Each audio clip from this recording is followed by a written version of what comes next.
হযরত আলী রাদিয়াল্লাহু তাআলা আনহু দীর্ঘদিন স্ত্রীকে ভালো কিছু খাওয়াইতে পারেন না। হযরত আলী রাদিয়াল্লাহু তাআলা আনহু দীর্ঘদিন হয়ে যায় স্ত্রীকে ভালো কিছু খাওয়াইতে পারেন না। এবার ফাতেমা রাদিয়াল্লাহু তাআলা আনহাকে বলেন, ও ফাতেমা, তোমার কি কিছুই খাইতে মন চায় না? ও ফাতেমা, তুমি তো আমাকে কিছুই বলো না, ঘটনাটা কি? এইবার ফাতেমা রাদিয়াল্লাহু তাআলা আনহা বলেন, প্রাণের স্বামী গো, আমি তো অন্য স্ত্রীর মতো না যে আমাকে শাড়ি দিতেই হবে, আমি তো অন্য স্ত্রীর মতো না যে আমাকে কানের দুল দিতেই হবে, আমি তো অন্য কোনো নারীর মতো না যে আমাকে অমুক জায়গায় ঘুরাইতে নিয়ে যাইতেই হবে। ও প্রাণের স্বামী গো, আপনার কাছে যে আমি কিছু খাইতে চাইবো, কিন্তু আপনার হাতের অবস্থা তো ভালো না, আপনার তো তেমন কোনো ইনকাম নাই, আপনার তো তেমন কোনো অর্থ নাই। ও প্রাণের স্বামী আমার, এই জন্য আমি আপনার কাছে কিছু চাই না। এবার আলী রাদিয়াল্লাহু তাআলা আনহু বলতেছেন, ও প্রাণের বিবি, আমার কাছে কিছুই নাই, কয়েকদিন থেকে কাজ তালাশ করতেছি, কাজও পাইতেছি না, কোথাও যে একটু টাকা নিয়ে আসবো এরকম কোনো ব্যবস্থা নাই। ও ফাতেমা, তোমার বাবার দেওয়া একটা চাদর বিবাহের সময় আমাকে হাদিয়া দিয়েছিল। ও প্রাণের বিবি, তুমিও দীর্ঘদিন ধরে না খেয়ে আসো, আমিও না খেয়ে আসি, আমাদের ছেলে মেয়েরাও না খেয়ে আসে। ও প্রাণের বিবি গো, যদি তুমি একটু চাদরটা দিতা, তাহলে চাদরটা বাজারে বিক্রি করে কিছু দিরহাম পাইলে আমি এগুলো দিয়ে খাবার নিয়ে আসতাম। আল্লাহু আকবার বলি। ও প্রাণের বিবি ফাতেমা, তুমি যদি কিছু না মনে করো, তাহলে তোমার চাদরটা আমি নিয়ে যাইতে চাই গো বিবি। এইবার ফাতেমা দুনিয়ার সাধারণ কোন বিবি না, সাধারণ দুনিয়ার কোন নারী না, তিনি জান্নাতি নারী, ঠিক কিনা বলেন? ফাতেমা রাদিয়াল্লাহু তাআলা আনহা স্বামীর কথা শুনে সঙ্গে সঙ্গে রাজি হয়ে গেছেন। তার কারণ আমার নবীজি বলেছেন, নেককার নারীর 4টি গুণ। কয়টি গুণ? জোরে বলেন, কয়টি? নেককার নারীর 4টি গুণ। 1 নাম্বার হলো স্বামী যেইটা বলে সঙ্গে সঙ্গে সেইটা করে। জোরে বলি সুবহানাল্লাহ। 2 নাম্বার হলো স্বামী বাজার থেকে এসেছে, মাঠ থেকে এসেছে, ঘাট থেকে এসেছে, অনেক পরিশ্রম করেছে, কষ্ট করেছে, অনেক যন্ত্রণা সহ্য করে স্ত্রীর জন্য 2 মুঠো খাবারের ব্যবস্থা করেছে, সন্তানের জন্য 2 মুঠো খাবারের ব্যবস্থা করেছে। এমন স্বামী ঘাম জড়িত শরীর নিয়ে, রক্ত ক্ষয় করে, মাথার ঘাম পায়ের মধ্যে ফেলে স্ত্রীদের জন্য খাবার নিয়ে আসে, সন্তানের জন্য খাবার নিয়ে আসে। আল্লাহর নবী বলেন, এমন স্বামী যখন ঘরের মধ্যে প্রবেশ করবে, নেককার স্ত্রী দৌড়ে এসে যদি স্বামীর ঘামগুলো মুছিয়ে দেয়, স্বামীকে কাছে বসিয়ে দেয়, স্বামীর সেবা যত্ন করে, আর যদি বলে, প্রাণের স্বামী গো, সেই সকালে গোবিন্দগঞ্জ শহরে চলে গিয়ে তুমি কর্ম করেছো, না জানি তোমার কত কষ্ট হয়েছে, এই যে দেখো দেখো আমি কত সুন্দর সাজগোজ করে তোমার জন্য বসে আছি, যাতে করে তোমার সারা দিনের ক্লান্তগুলো, কষ্টগুলো আমার চেহারা দেখার পরে মোচন হয়ে যায়। এই জন্য তোমাকে আনন্দ দেওয়ার জন্য আমি সুন্দরভাবে সেজে গুছে বসে আছি। জোরে বলি মারহাবা। বলেন দেখি, কোরআনে আল্লাহ যেগুলো দিয়েছেন এগুলো কি কোনো বানোয়াট ইচ্ছা কাহিনী? এগুলো কি বানোয়াট কোনো কথা? বানোয়াট কোনো কথা না। আমার আল্লাহ হক, আল্লাহর কোরআনও কি হক। এই জন্য কোরআন থেকে যে সমস্ত কথা হবে, হাদিস থেকে অর্থাৎ সুন্নাহ থেকে যে সমস্ত কথা হবে, সবগুলো আমরা যেন সঠিকভাবে মনে এবং প্রাণে বিরক্তি বিভক্তি মনের ভেতরে না নিয়ে আইসা শেষ পর্যন্ত আমরা যেন শুনতে পারি। আল্লাহ যেন আমাদেরকে কবুল করেন, সকলে বলি আমিন। তা আমি কোরআনে কারীম থেকে আয়াতে কারিমা তেলাওয়াত করেছি। সর্বপ্রথম আমার আল্লাহ তাআলা বলেন, কুল ইয়া ইবাদিয়াল্লাযীনা আসরাফু আলা আনফুসিহিম লা তাকনাতু মির রাহমাতিল্লাহ ইন্নাল্লাহা ইয়াগফিরুয যুনুবা জামিআ ইন্নাহু হুয়াল গফুরুর রহিম। চিল্লায় বলি আল্লাহু আকবার। আল্লাহ পাক কি বলেন? কুল ইয়া ইবাদিয়াল্লাযীনা আসরাফু, হে আমার বন্ধু, হে মুহাম্মদ সাল্লাল্লাহু আলাইহি ওয়াসাল্লাম, আপনার সমস্ত উম্মতদেরকে আপনি জানায়া দেন, অর্থাৎ আমার বান্দাদেরকে জানায়া দেন।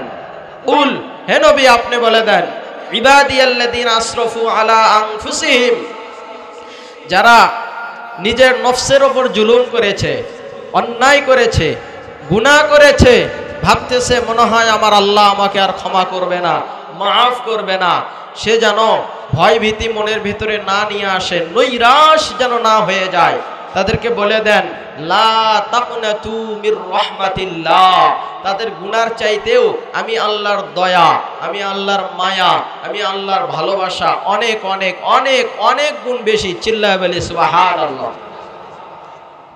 ইন্নাল্লাহা ইয়াগফিরুয যুনুবা জামিআ, আর আমি আল্লাহ তাআলা যেহেতু দয়ালু বলেই ফেলেছি, যেহেতু ক্ষমাশীল বলেই ফেলেছি, যেহেতু রহমান রহিম আমার নাম আমি দিয়েই ফেলেছি, সুতরাং আমি আল্লাহর দায়িত্বই হলো যে বান্দা গুনাহ করে আমার পথে যদি ফিরে আসে, ভুলটা স্বীকার করে নেয়, ইন্নাল্লাহা ইয়াগফিরুয যুনুবা জামিআ, নুনে তাগিদ ব্যবহার করা হয়েছে, ইন্নাল্লাহ, নিশ্চয় আমি আল্লাহ ওই বান্দার সমস্ত গুনাহগুলো মাফ করে দেব। জোরে বলি সুবহানাল্লাহ। কেন মাফ করে দেব? ইন্নাহু হুয়াল গফুরুর রহিম, আমি আল্লাহ তাআলা তো ক্ষমাশীল, পরম করুণাময়, অসীম দয়ালু। চিল্লায়ে বলি সুবহানাল্লাহ। তাহলে আমার আল্লাহ ক্ষমা করতে পারেন কি পারেন না? জোরে বলেন।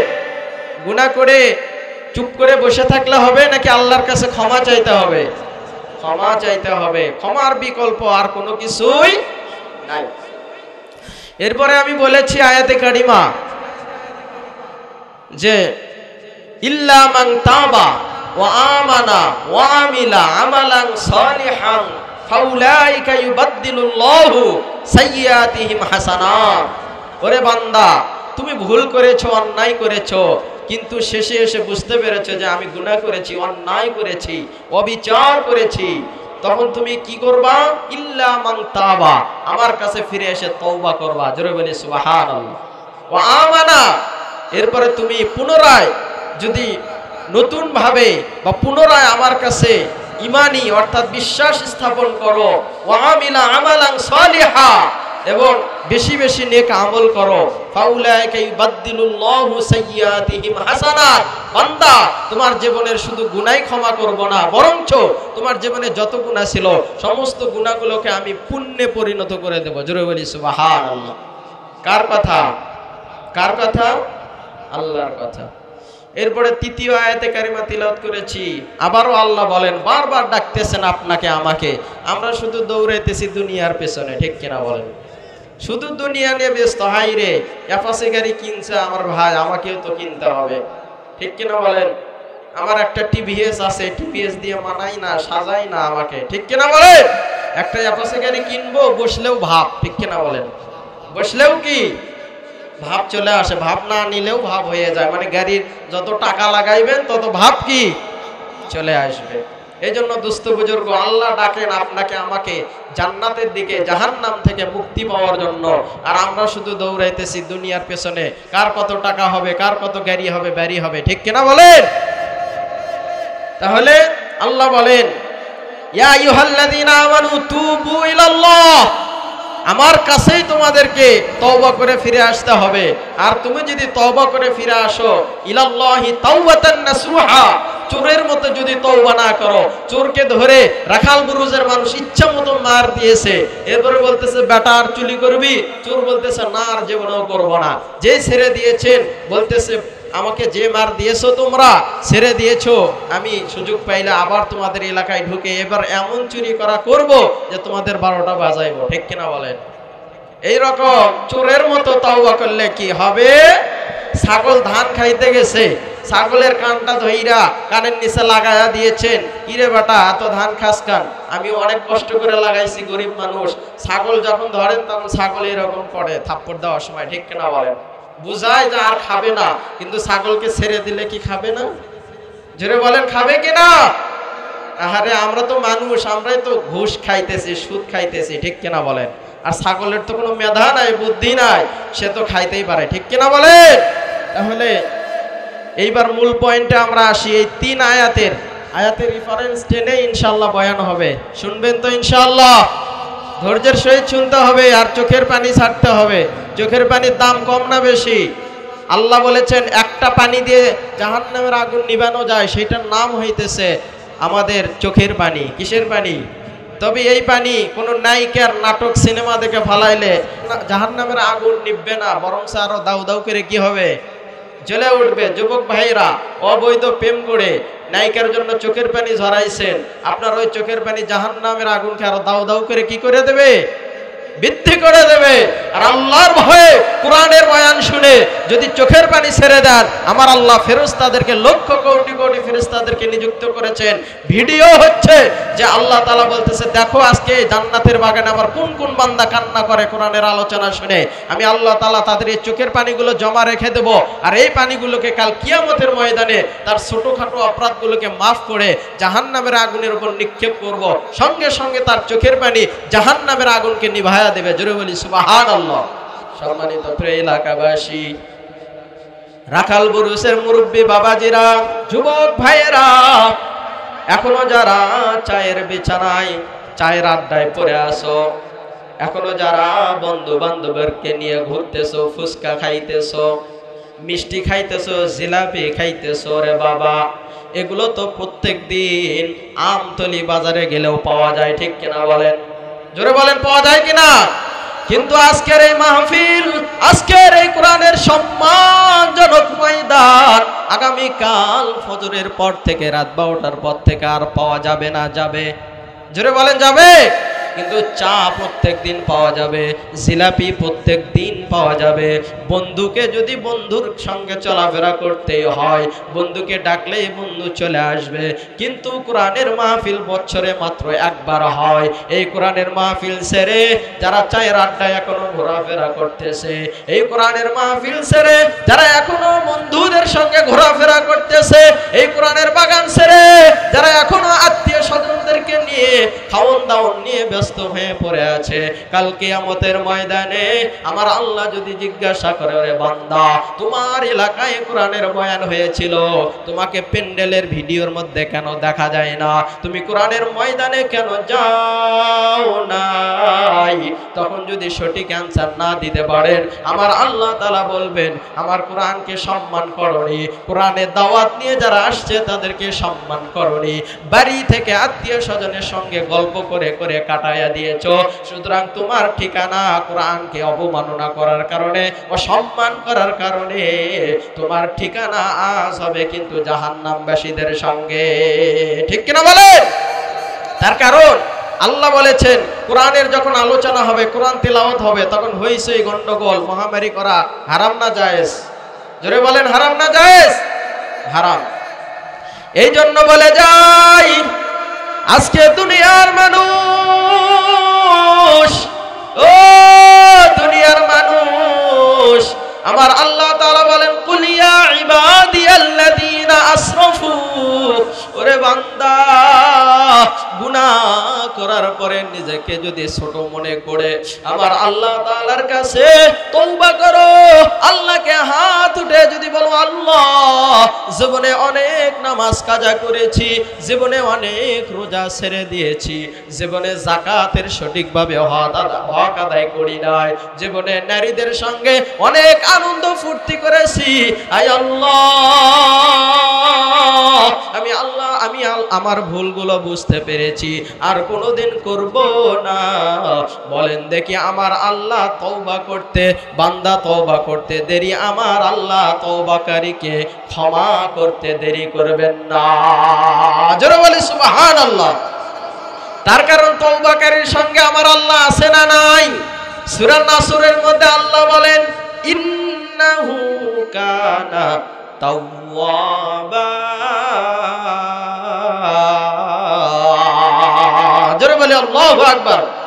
আল্লাহ তাআলা বলেন, ওরে বান্দা, যারা তওবা করতে আসছো, যারা তওবা করতে চাও, যারা আমার কাছে তওবা করবে, ইন্নাহু কানা, কানা মানে আমি আল্লাহ তাআলা ওই তওবাকারী বান্দাদের সঙ্গে অবশ্যই অবশ্যই থেকে যাই। জোরে বলি সুবহানাল্লাহ। তাহলে তওবাকারী বান্দার সঙ্গে কে থাকে? জোরে বলেন, কে থাকে? আমার আল্লাহ থাকে। ও বাপজান, ও যুবক ভাই, দিলের কান দিয়ে কোরআনের কথা শুনতে হবে। এদিক ওই দিক তাকাইলে কিন্তু কোরআনের বয়ানের মজা পাওয়া যাবে না, ঠিক কিনা বলেন? যদি মোহাব্বতের সহিত শুনেন, আমি এমন একটি ঘটনা শোনায়া দিব, কোরআনের আয়াতের রেফারেন্স অনুযায়ী ঘটনা শোনায়া দেব। এই ঘটনাটি শুনে আপনার জীবনের সঙ্গে মিলায়া দেখেন, এমন কোনো গুনাহ আপনি করছেন কিনা, এমন কোনো অন্যায় আপনি করছেন কিনা, এমন কোনো অপকর্ম আপনি করছেন কিনা। যদি করে থাকেন, আজকে আমার আবদার, আমার রিকোয়েস্ট, আমার অনুরোধ, এই মাঠ থেকে আল্লাহর কাছে আমরা সবাই মিলে তওবা করে যাব। ঠিক কিনা বলেন? কি করে যাব? তওবা। কি করে যাব? তওবা। ইসলামের খলিফা হযরত ওমর রাদিয়াল্লাহু তাআলা আনহু কত নম্বর খলিফা? হ্যাঁ, দ্বিতীয় খলিফা। তিনি অর্ধ পৃথিবীর কি ছিলেন? শাসক ছিলেন, খলিফা ছিলেন, খলিফাতুল মুসলিমিন, মুসলমানদের প্রতিনিধি ছিলেন। জোরে বলি সুবহানাল্লাহ। এই খলিফা হযরত ওমর রাদিয়াল্লাহু তাআলা আনহু রাসূলুল্লাহ সাল্লাল্লাহু আলাইহি ওয়াসাল্লামের খিদমতের জন্য মসজিদে নববীর দিকে রওনা হয়েছেন। জোরে বলি সুবহানাল্লাহ। মসজিদে নববীর দিকে রওনা হইতেছেন, এমন সময় রাস্তার মধ্যে দেখেন একজন যুবক চোখের পানি ফেলে হাউমাউ করে কাঁদতেছে। কি করে? হাউমাউ করে কাঁদতেছে। খলিফাতুল মুসলিমিন হযরত ওমর রাদিয়াল্লাহু তাআলা আনহু এইবার যুবকের কান্না দেখে যুবককে জিজ্ঞাসা করতেছে, ওরে যুবক ভাই, তুমি কেন কান্না করতেছো? তোমার কিসের দুঃখ, কিসের কষ্ট, কিসের যাতনা? ও যুবক ভাই, তোমার কি সমস্যা তুমি আমার কাছে খুলে বলো। তার কারণ আমি রাসূলুল্লাহর সাহাবী, মানুষের দুঃখ কষ্ট দেখলে আমি সইতে পারি না, তার কাছে আগায়া যাওয়ার জন্য আমি চেষ্টা করি। আর তার কি সমস্যা, এই সমস্যাটা শোনার পরে সমাধান করার আমি চেষ্টা করে থাকি। জোরে বলি আল্লাহু আকবার। খলিফাতুল মুসলিমিন হযরত ওমর রাদিয়াল্লাহু তাআলা আনহু এইবার যুবককে বলতেছেন, ওরে যুবক, তুমি যদি সারা দিন সারা রাত কাঁদতে থাকো আর তোমার এই কান্নার খোঁজ যদি কেউ নেওয়ার মতো না থাকে রে যুবক, তাহলে তোমার কান্নাই ব্যথা হয়ে যাবে। তার কারণ মনের দুঃখ কেহ বুঝতে চায় না, মনের কষ্ট কেহ বুঝতে চায় না রে যুবক ভাই। একমাত্র শক্তিশালী ভাবে যদি কেহ মনের কষ্ট দুঃখ বুঝে থাকেন, তিনি হলো আমার আল্লাহ। জোরে বলি আল্লাহু আকবার। আর একবার জোরে বলিন আল্লাহু আকবার। খলিফাতুল মুসলিমিন হযরত ওমর এইবার যুবককে বারবার বলেন, ওরে যুবক ভাই, খুলে বলো, খুলে বলো, আমি যদি সমাধান নাও দিতে পারি, আমি একজন মহান নেতার কাছে যাব। ওই মহান নেতা তোমার সকল দুঃখ কষ্টের কথা দিবে, আর আমার আল্লাহ হয়তোবা তোমাকে মাফ করতে পারে। জোরে বলি সুবহানাল্লাহ। এইবার খলিফাতুল মুসলিমিন হযরত ওমর যুবককে এতবার প্রশ্ন করতেছে, যুবক একবারও অ্যানসার করে না, শুধু কান্না করে হাউমাউ করে কান্না করে। এইবার বলে, ওরে ওমর, আমি যদি তোমাকে এই বিষয়টি খুলে বলি, তাহলে আমার মান সম্মান চলে যাবে, আমার ইজ্জত চলে যাবে, আমি কষ্ট পাবো, আমি লাঞ্ছিত হব। আমি তোমাকে বলতে চাইতেছি না। এইবার খলিফাতুল মুসলিমিন হযরত ওমর রাদিয়াল্লাহু তাআলা আনহু এবার ওই যুবকের কান্না দেখে তার চোখের মধ্যেও পানি চলে আসছে। আপনারা বলেন দেখি, আপনার জনম দুঃখিনী মা বাসার মধ্যে যদি বাবার দেওয়া কষ্টের মাধ্যমে কান্না করে, নেককার সন্তান এবং ভালো সন্তানেরা যদি দেখে মা কাঁদতেছে, এই মায়ের চোখের পানি দেখে সন্তানের চোখেও পানি চলে আসে কি আসে না? জোরে বলেন আসে কি না? আবার অনেক জায়গায় মাইয়া দেখতে গেছেন, লাশ দেখতে গেছেন, এমন দুর্ঘটনায় মারা গেছে, মা কাঁদতেছে ওখানে, বাবা কাঁদতেছে রে বাবা ওখানে, পাড়া প্রতিবেশী কাঁদতেছে, আপনিও দেখতে গেছেন।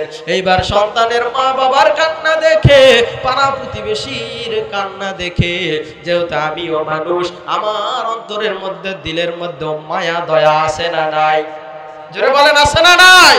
ওই সন্তানের মায়ের কান্না দেখে, বাবার কান্না দেখে আপনিও কিন্তু কান্না শুরু করেন, অথচ আপনাকে কেউ পিটাই নাই, আপনাকে কেউ মারে নাই, অথচ আপনি কান্না করছেন কেন? তার দুঃখ দেখে, কষ্ট দেখে আপনার দিলের মধ্যে দয়া তৈরি হয়েছে। চিল্লায়ে বলি আল্লাহু আকবার। এইবার খলিফাতুল মুসলিমিন হযরত ওমর রাদিয়াল্লাহু তাআলা আনহু যুবককে বলতেছেন, ওরে যুবক, তাহলে তুমি হয়তোবা আমাকে বলবা না তোমার মনের দুঃখের কথা, তুমি হয়তোবা আমাকে তোমার মনের কষ্টের কথা বলবা না রে যুবক। সমস্যা নাই, সমস্যা নাই, আমি এমন একজন ব্যক্তির কাছে যাইতেছি, আমি এমন একজন মানুষের কাছে যাইতেছি, ওই মানুষের কাছে তোমাকে আমি উপস্থিত করাইব। জোরে বলি সুবহানাল্লাহ। এইবার ওমর রাদিয়াল্লাহু তাআলা আনহু যুবককে রেখে আপনার আমার দয়ার নবী, মায়ার নবীর কাছে চলে গেছেন। ওই যুবকের চোখের পানি দেখে হযরত ওমরের চোখের মধ্যে টলমল করতেছে পানি। এইবার আল্লাহর রাসূল ওমরের চোখের মধ্যে পানি দেখা জিজ্ঞাসা করতেছেন, ওরে ওমর, তুমি তো কান্না করা সাহাবী না, তুমি তো বাঘের গর্জন দাও, তোমাকে দেখে মানুষ ভয় পায়, তুমি যেই রাস্তা দিয়ে হেঁটে হেঁটে যাও, শয়তান ওই রাস্তা দিয়ে যায় না, ঠিক কিনা বলেন? ওরে ওমর, তোমার আবার কি হইল? তোমার চোখের মধ্যে আমি পানি কেন দেখতেছি রে বাবা? ও সাহাবী, আমাকে খুলে বলো তোমার কি সমস্যা? এইবার খলিফাতুল মুসলিমিন হযরত ওমর নবীজিকে বলতেছেন, ইয়া রাসূলুল্লাহ, ইয়া হাবিবাল্লাহ, ও নবী গো, আমি এমন একজন ব্যক্তির কথা আপনাকে আজকে জানাবো, ওই ব্যক্তি তার মনের দুঃখের কথা, কষ্টের কথা আমাকে জানাতে চায় না। আমার বিশ্বাস ওই যুবক যদি আপনার কাছে আসে, তাহলে হয়তো বা মন প্রাণ খুলে তার দুঃখগুলো বলবে। জোরে বলি আল্লাহু আকবার। কি শুনবেন না? শুনবেন? খলিফাতুল মুসলিমিন, ইসলামের দ্বিতীয় খলিফা। তওবার কত গুণ, তওবার কত দান, তওবার কত ফজিলত, এই বিষয়ে বয়ান হচ্ছে।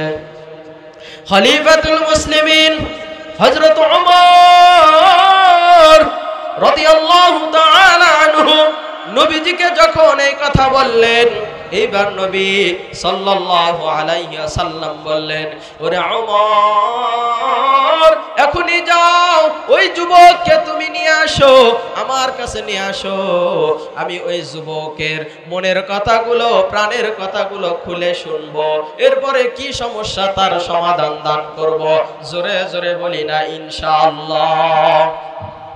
প্রিয় এলাকাবাসী, খলিফাতুল মুসলিমিন হযরত ওমর নবীজির কথা শুনে এইবার যুবকের কাছে চলে গেছেন। ওই যুবককে খলিফাতুল মুসলিমিন তার সঙ্গে নিয়ে আসছেন। সঙ্গে নিয়ে আসার পর এইবার নবীজির কাছে নিয়ে যাইতেছেন। এইবার যুবক এত পরিমাণ গুনাহ করেছে, যুবক এত পরিমাণ মারাত্মক গুনাহ করেছে, নবীজির কাছে যুবক যাইতে বড় ভয় পাইতেছে।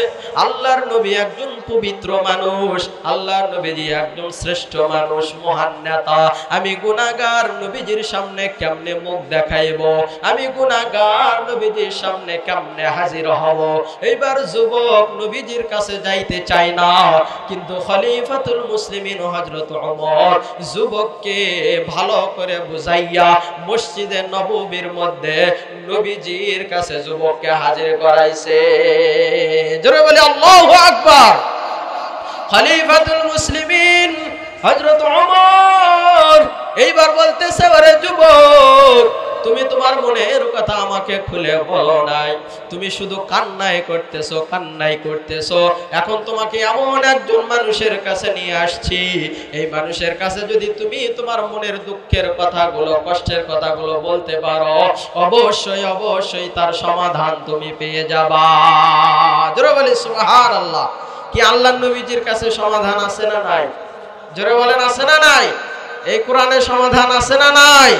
সমাধান চাও যদি জীবনে মরণে, ফিরে যাও খুঁজে নাও, চোখ রাখো কোরআনে। ঠিক কিনা বলেন? সমাধান চাও যদি জীবনে মরণে, ফিরে যাও খুঁজে নাও, চোখ রাখো কোরআনে। ঠিক কিনা বলেন? এই কোরআন এত একটি সম্মানিত বড় কিতাব। আল্লাহর নবীজি বলেন, কোরআনকে যারা ধরেছে, কোরআনকে যারা পড়েছে, আর কোরআন অনুযায়ী যারা জীবন পরিচালনা করেছে, আমার আল্লাহ তাআলা তাদেরকে কাল কিয়ামতের ময়দানে এই কোরআনকে শাফায়াত করার সুযোগ করে দেবে। জোরে বলি সুবহানাল্লাহ। প্রিয় এলাকাবাসী, বলেছিলাম খলিফাতুল মুসলিমিন একজন যুবককে নিয়ে গেছে। কাকে নিয়ে গেছে? জোরে বলেন, কাকে নিয়ে গেছে? একজন যুবককে নিয়ে গেছে। এই যুবক, আপনি যদি চুরি করে থাকেন, আপনি কি 10-এর সামনে বলবেন যে আমি চুরি করেছি? বলবেন? আপনি যদি ডাকাতি করে থাকেন, আপনি কি 10-এর সামনে বলবেন যে আমি ডাকাতি করেছি? তার কারণ আমার সম্মান নষ্ট হবে। আমি চুরি করতে পারি, তবে 10-এর সামনে আমি বলতে রাজি না। ঠিক কিনা বলেন? এই জন্য যুবক বলতে চাই না। ওরে যুবক, আল্লাহর নবীজি বলতেছেন, ওরে যুবক, আমার খলিফার কাছে তুমি বলো নাই, আমার সাহাবীর কাছে তুমি বলো নাই, সমস্যা নাই, আমার কাছে তুমি খুলে বলো। তোমার জীবনের মধ্যে কি দুঃখ আছে, কষ্ট আছে, সমস্যা আছে? শুধু কান্না করলে তো সমাধান আসবে না, আমাকে খুলে বলো।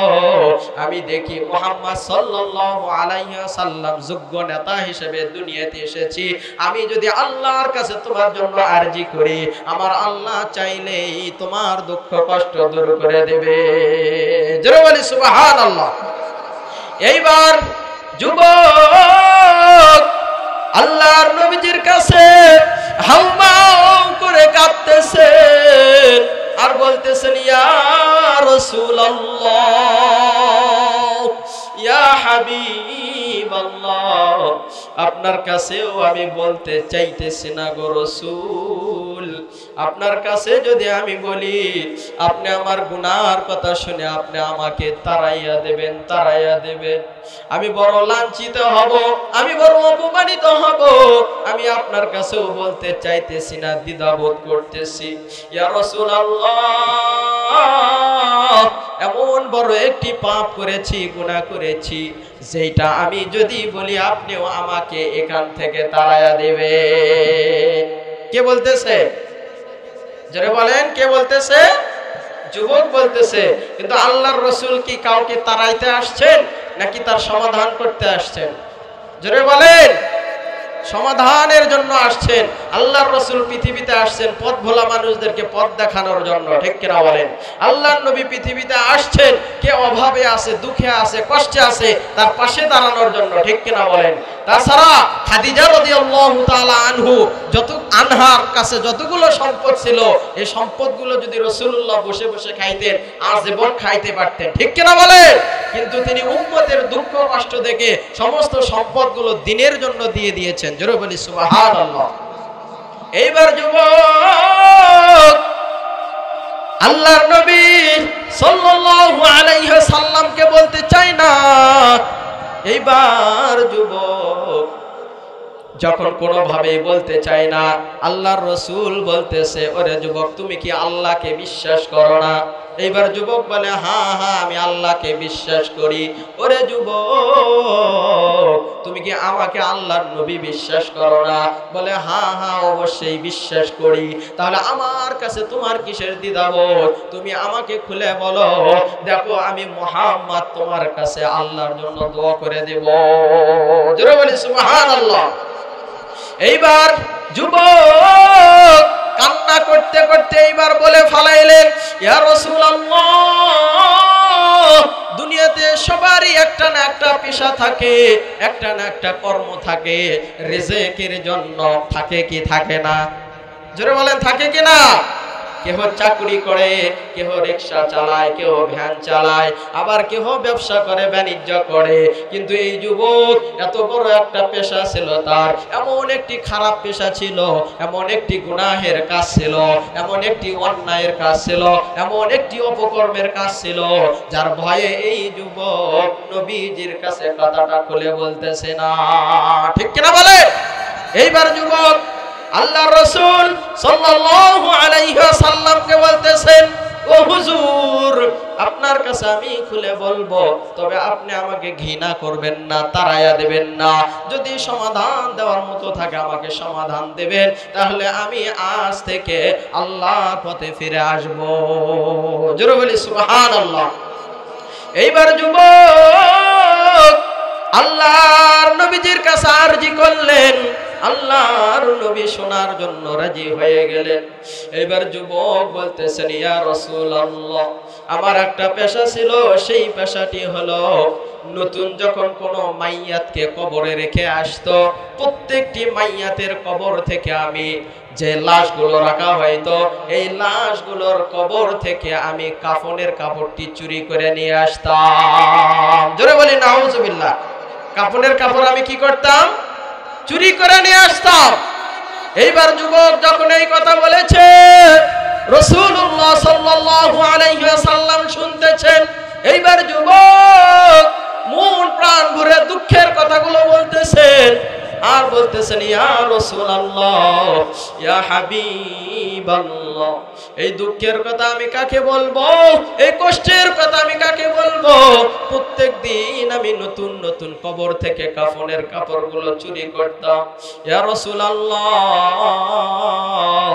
গত 2-3 দিন পূর্বে একজন মাইয়াতকে, অর্থাৎ একজন নারীকে, একটা সুন্দরী নারীকে কবরের মধ্যে রেখে আসছে, আমি সেখানেও চলে গেছি কাফনের কাপড়টি চুরি করার জন্য। কিন্তু আমার দিলের মধ্যে একটুও কোনো ভয় ছিল না, আমার দিলের মধ্যে একটুও কোনো ভয় ছিল না যে এইটা বড় একটি গুনাহের কাজ, অপকর্মের কাজ, অন্যায়ের কাজ। এইবার যুবক নবীজিকে কান্না জড়িত কণ্ঠে বলতেছেন, ইয়া রাসূলুল্লাহ, আমি দৈনন্দিন কাফনের কাপড় চুরি করতাম, কিন্তু লাশের সঙ্গে কোনো অন্যায় করি নাই, অপদস্থ করি নাই। কিন্তু গত 2-3 দিন পূর্বে আমি এমন একটি অপকর্ম করেছি, ওই কবরের মধ্যে গিয়ে দেখি একজন রমণী সুন্দরী, 16 থেকে 17 বছর অথবা 18 বছর এই রকম বয়স হবে, এত সুন্দরী নারী, যেই আমি কাফনের কাপড়টা সরাইছি, তার চেহারার সৌন্দর্য দেখে, তার গঠনের সৌন্দর্য দেখে, তার মায়ায় পড়ে গেছি, তার চাহিদার দিকে আমি পড়ে গেছি, যৌন চাহিদার মধ্যে আমি পড়ে গেছি। আজকে শুধু কাফনের কাপড়টাই চুরি করি নাই, ইয়া রাসূলুল্লাহ, আজকে আমি ওই মাইয়াতের সঙ্গে জিনার মতো একটি খারাপ কাজে নিয়োজিত হয়ে গেছিলাম। জোরে বলি নাউজুবিল্লাহ। এরকম খারাপ কাজ আপনারা সাপোর্ট করেন? জোরে বলেন, সাপোর্ট করেন? আপনার মা মারা গেছে, আপনার বাবা মারা গেছে, আপনার ছেলে মারা গেছে, আপনি সুন্নত তরিকায়, নবীজির তরিকায় আপনি কবরে রেখে এসেছেন। কোনো চোর বা গাঞ্জাখোর বা কোনো ডাকাত আপনার মায়ের কাফন চুরি করুক, এটা আপনি চাবেন? জোরে বলেন ভাই, চাবেন? ডান পাশের মানুষগুলো বলেন চাবেন, বাম পাশের মানুষ বলেন চাবেন? কাফন, কবর থেকে কাফন চুরি করে সে যদি ধরা পড়ে, ওকে কি আমরা সালাম দেব না জুতার বাড়ি দেব? জোরে বলেন, কিসের বাড়ি দেব? তার কারণ কোনো ভালো মানুষ তো কবর থেকে কাফন চুরি করবে না। করবে? করবে না। যারা গাঞ্জা খায় তারাই চুরি করবে। এইবার যুবক আল্লাহর নবীজি সাল্লাল্লাহু আলাইহি ওয়াসাল্লামকে বলতেছেন, ইয়া রাসূলুল্লাহ, ইয়া হাবিবাল্লাহ, আমি এত বড় একটা অন্যায় করেছি, কিন্তু কবর থেকে আমি যখন জিনা করে বাড়ির দিকে ফিরতেছি, হঠাৎ করে কবরের ভেতর থেকে গায়েবী আওয়াজ, ওরে যুবক তুমি কোন মায়ের সন্তান, ওরে যুবক তুমি কোন বাপের সন্তান, ওরে যুবক তোমার বাড়ি কোথায় রে বাবা? আমার মা বাবা আমাকে এখানে সম্মান করে কবরে রেখে গেছে, আমার আত্মীয় স্বজনেরা পবিত্র অবস্থায় আমাকে কবরে রেখে গেছে। ওরে যুবক তুমি আমাকে না পাক কেন এই কবরের মধ্যে রেখে গেলা? ওরে যুবক তুমি আমাকে না পাক অবস্থায় কেন এখানে রেখে গেলা? আমার মা বাবা আমাকে যত্ন করে মারা দেওয়ার পরে সাবান দিয়ে গোসল দিয়েছে, পবিত্র অবস্থায় নবীজির তরিকা অনুযায়ী কবরে রেখেছে, যাতে করে কাল কিয়ামতের ময়দানে লক্ষ কোটি কোটি যুবতী পবিত্র বোনেরা যেমন হাসরের ময়দানে উঠবে, আমিও যেন হাসরের ময়দানে পবিত্র অবস্থায় উঠতে পারি। কিন্তু তুমি তো আমাকে নাপাক করে গেলে রে যুবক। ওরে যুবক আমি কি অন্যায় করেছিলাম, আমি কি অপদস্থ করেছিলাম, এই কাজটা তুমি মোটেও ঠিক করলা না। জোরে বলে আল্লাহু আকবার। আপনি আপনার মামার বাড়িতে বেড়াইতে গেছেন, মামাতো বোন অনেক সুন্দরী আছে না নাই? চাচার বাড়িতে বেড়াইতে গেছেন, চাচাতো বোন অনেক সুন্দরী। আপনি মনের মধ্যে কামনা বাসনা নিয়ে আসছেন, আজকে আমার মামা তো বাড়ি নাই, সুযোগ আছে না নাই? জোরে বলেন আছে না নাই? আমার মামি আজকে বাড়িতে নাই, আমার চাচা বাড়িতে নাই, চাচি বাড়িতে নাই, শুধু আমার চাচাতো বোনটাই আছে, ফুফাতো বোনটাই আছে। মনের মধ্যে কুধারণা নিয়া, মনের মধ্যে ঘৃণা জনিত একটা অভ্যাস নিয়া আপনি বলতেছেন আজকে যেহেতু সুযোগ পাইছি আমার চাচাতো বোনের সঙ্গে অপকর্ম করব। এইবার চাচাতো বোনের কাছে যখন আপনি অপকর্মের জন্য চলে গেছো রে যুবক, মামাতো বোনের কাছে যখন অপকর্মের কাছে চলে গেছো রে যুবক, এইবার চাচাতো বোন, মামাতো বোন, খালাতো বোন, ফুফাতো বোন জোরে কণ্ঠে আওয়াজ দিয়ে বলতেছে ওরে ভাই আমার বাড়িতে কেউ নাই, মাও নাই, বাবা নাই, কিন্তু একজন আছে, তুমি কিন্তু তাকে দেখতে পাচ্ছ না, কিন্তু তিনি কিন্তু তোমাকে দেখতেছে। যদি ঈমান নিয়ে বাঁচতে চাও, যদি জাহান্নাম থেকে বাঁচতে চাও, তাহলে আমাকে ছেড়ে দাও, তাছাড়া কিন্তু আমি ওই মালিকের কাছে বিচার দিয়ে দিব। জোরে বলি আল্লাহু আকবার।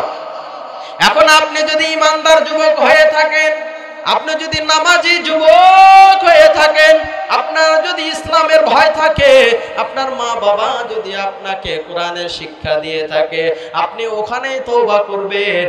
আহারে আমার বোন এমন একজনের কথা বলেছে, দুনিয়ার মানুষ সর্বোচ্চ আমাকে পাথর মেরে মেরে ফেলতে পারে, কিন্তু কাল কিয়ামতের ময়দানে আমার আল্লাহ যদি আমাকে জাহান্নামের আগুনের মধ্যে ফালাইয়া দেয়, তাহলে কোশ্চিন কালে ওই আগুন থেকে আমি আর বের হইতে পারবো না।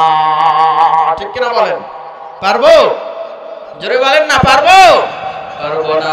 এইবার যুবক কাফন চুরি করেছে, বলেন দেখি এটা ভালো কাজ না খারাপ কাজ? জোরে বলেন ভালো না খারাপ? কবর থেকে কাফন চুরি করা এইটা দুর্বল কোন যুবক চুরি করতে পারে না। ঠিক কিনা বলেন? তার কারণ দিনের বেলায় কিন্তু আড়ার মধ্যে ভয় লাগে কি লাগে না? জঙ্গলের মধ্যে ভয় লাগে কি লাগে না? আর ওই যুবক রাতের অন্ধকারে গিয়ে লাশ থেকে কি চুরি করে? কাফন চুরি করে। তাহলে দুর্দর্শ সাহসের ছিল কি ছিল না? জোরে বলেন ছিল কি না? এইবার সম্মানিত এলাকাবাসী, যুবকের ঘটনাটা আপনার জীবনের ঘটনার সঙ্গে মিলিয়ে দেখেন, আর যুবক যে কাজ করেছে আপনিও যদি ওই কাজ করতে পারেন, আমার আল্লাহ ওয়াদা করেছেন আপনাকে আমাকেও ক্ষমা করবেন। জোরে বলি আল্লাহু আকবার। সম্মানিত এলাকাবাসী, এইবার যুবক আল্লাহর নবীজির কাছে চলে গেছেন। আল্লাহর নবীজির কাছে চলে যাওয়ার পর যখন সবকিছু খুলে বললেন, এইবার নবীজি বলতেছেন ওরে যুবক, দুনিয়াতে কি এমন কোন যুবকও থাকতে পারে যে এত নিকৃষ্ট গুনাহের কাজ করে, এত খারাপ কাজ করতে পারে? আজকে আমি প্রথম তোমার থেকে শুনলাম। এইবার আল্লাহর নবীজি বলতেছে ওরে যুবক, তুমি এমন বড় একটা অন্যায় করেছো, অবিচার করেছো, এই বিষয়ে আমি এতক্ষণ শুনেছি, কিন্তু এর সমাধান আমি আসমান থেকে ফায়সালা না আসা পর্যন্ত দিতে পারবো না। জোরে বলে আল্লাহু আকবার। তার কারণ মুহাম্মদ সাল্লাল্লাহু আলাইহি সাল্লাম কার ইশারাতে কথা বলেন? জোরে বলেন, কার ইশারাতে? আন্দাজে একটা ফতুয়া মেরে দেবে আমাগো হুজুরের মতো, এরকম ফতুয়া তো নবীজি দেন নাই, ঠিক কিনা বলেন? দিয়েছে? আমরা তো এখন হুজুর হয়েছি, পারি আর না পারি, কেউ ফতুয়া জিজ্ঞাসা করলে হ্যাঁ হ্যাঁ এটা এমন হবে, ঠিক কিনা বলেন? অথচ কিন্তু জানেই না। আছে না নাই? আছে। একটা যে ভুল ফতুয়া আপনি বলে দিলেন মানুষের মাঝে, সে যদি মৃত্যুর আগ পর্যন্ত এই ফতুয়াটাই মেনে চলে, তাহলে এর আমল নামায় আপনারও গুনাহ আসবে কি আসবে না? জোরে বলেন, আসবে কি না? এইবার যুবক যখন নিজের গুনাহের কথা বললেন, আল্লাহর নবীজি বলতেছেন আমি এখন ফয়সালা দিতে পারবো না, তবে অল্প কিছুক্ষণের মধ্যেই তুমি জেনে যাইবা। এবার যুবক কান্না জড়িত কণ্ঠ নিয়ে একটা দৌড় মাইরা পাহাড়ের উপরে চলে গেছে। জোরে বলি আল্লাহু আকবার। পাহাড়ের উপরে চলে গিয়ে সিজদায় পড়ে গেছে।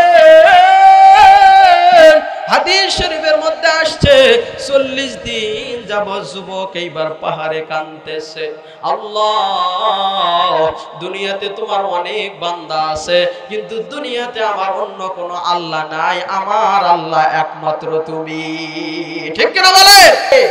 একজন কয়জন? জোরে বলেন কয়জন?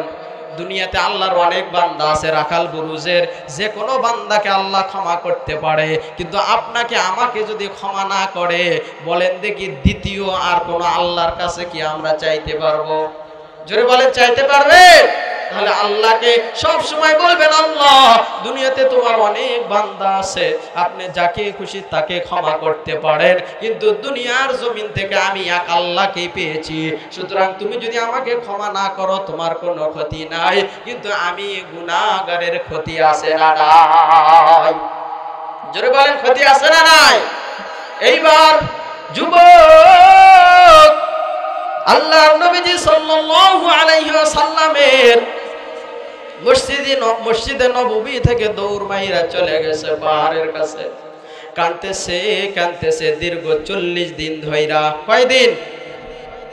দীর্ঘ কয়দিন ধরে কাঁদতেছে? 40 দিন ধরে কাঁদতেছেন। হাজার নামে মাজার করে বসাই যারা খাজার শান। ঠিক কিনা বলেন? হাজার নামে মাজার করে বসাই যারা খাজার শান, দিনে করে ভণ্ডামি আর রাত্রে মারে গাজাইটা। ঠিক কিনা বলে? খাজার নামে মাজার করে দেখাই যারা খাজার শান, খাজার নামে মাজার করে দেখাই যারা খাজার শান, দিনে করে ভণ্ডামি আর রাত্রে মারে গাজাইটা। ঠিক কিনা বলে? এই দেশে এমনও হাজার দরবেশ বাবা, ভণ্ড বাবা আছে না নাই? জোরে বলেন, আছে না নাই? দাড়ি টুপি নাই রে তাদের, কি নাই? দাড়ি টুপি নাই রে তাদের, আছে শুধু চুল। কি বলেন? সুন্নতের নাই রে খবর, আশিকে রাসূল। দাবি করে কিনা? দাড়ি টুপি নাই রে তাদের, দাড়ি টুপি কি নাই রে তাদের, আছে শুধু চুল। এত বড় বড় জট করছে, গোসল করে না 3 দিন। কয়দিন? 1 মাস, 7 দিন, 5 দিন হলো গোসল করে না। চুলের মধ্যে চট, গায়ের মধ্যে একটা সালার। কি? হ্যাঁ, চট। গায়ের মধ্যে সালার কি? চট। আর হাতের মধ্যে একটা গাঞ্জার, কথা বলে না, গাঞ্জার পট। হাতের মধ্যে গাঞ্জার কি? দিনে করে ভণ্ডামি আর রাত্রে মারে গাজাইটা। আছে না নাই? নামাজ রোজার ধার ধারে না। কিসের ধার ধারে না? নামাজ রোজার ধার ধারে না, পর্দা সে তো নাই। পর্দা আছে? নারী পুরুষ কি অবস্থা হয়ে জিকির করতেছে, হ্যাঁ ও ও ও কে কো, আছে না নাই? ওগুলো জিকির কি আল্লাহ শিখাইছে? আল্লাহ জিকির শিখাই নাই। নামাজ রোজার ধার ধারে না, নামাজ রোজার ধার ধারে না, পর্দা সে তো নাই। মুরিদেরা সিজদা করে ভণ্ড বাবার পায়। ঠিক কিনা বলে? সিজদার হকদার একমাত্র কে? জোরে বলেন কে? তাহলে যদি কেহ আল্লাহকে সিজদা দেওয়া বাদ দিয়া কোন মাজারে গিয়ে সিজদায় দেয়, আল্লাহকে সিজদা দেওয়া বাদ দিয়া কোন দরবেশকে পূজা করে, আল্লাহকে বাদ দিয়া কোন ভণ্ড বাবার পায়ে সিজদা করে, আমার আল্লাহ তাআলা বলেছেন কাল কিয়ামতের ময়দানে তোমাকে শিরককারী হিসেবে উঠানো হবে। ইন্না শিরকা লা যুলমুন আযীম, শিরক হলো সবচাইতে বড় জুলুম, এর চাইতে পাপ, এর চাইতে বড় খারাপি আমার সঙ্গে আর কিছু হইতে পারে না, পারে না, পারে না। ঠিক কিনা বলেন? এলাকাবাসী, আমাদের দেশের ভণ্ড বাবা তাহিরি সাহেব বলেন আল্লাহর ধন রাসূলকে দিয়া আল্লাহ গেছেন গায়েব হইয়া। বলে কি বলে না? আল্লাহর ধন রাসূলকে দিয়া আল্লাহ গেছেন গায়েব হইয়া। আছে না নাই? কথা বলেন, আছে না নাই? তা আল্লাহ কি গায়েব হয়ে যায়? জোরে বলেন, আল্লাহ গায়েব হয়ে যায়? আল্লাহ পাক সুবহানাহু ওয়া তাআলা বলেন কুল লা ইয়ালামু মান ফিস সামাওয়াতি ওয়াল আরদিল গায়বা ইল্লাল্লাহ।